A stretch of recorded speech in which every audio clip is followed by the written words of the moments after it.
Ang rejection hindi maiiwasan na parte sa buhay ng tao. Karamihan sa mga tao nahaharap sa rejection ng hindi mabilang na beses. Ngunit ilan lamang sa kanila nagawa na maging matibay sa gitna ng mga pangyayari. Ang rejection ay isang mahalagang aspeto sa buhay kung ma-realize mo ito o hindi.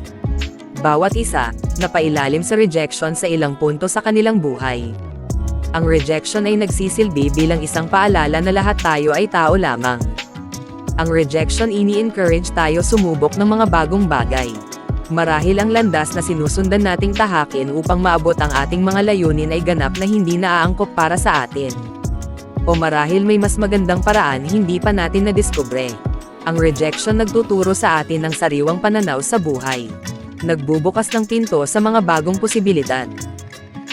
Ito rin ay isang magandang pagkakataon mag-reflect sa kung bakit mo ipagpapatuloy ang mga partikular na mga bagay. Sa mga tao, o sa mga sitwasyon upang magsimula. Thank you for watching. Please subscribe.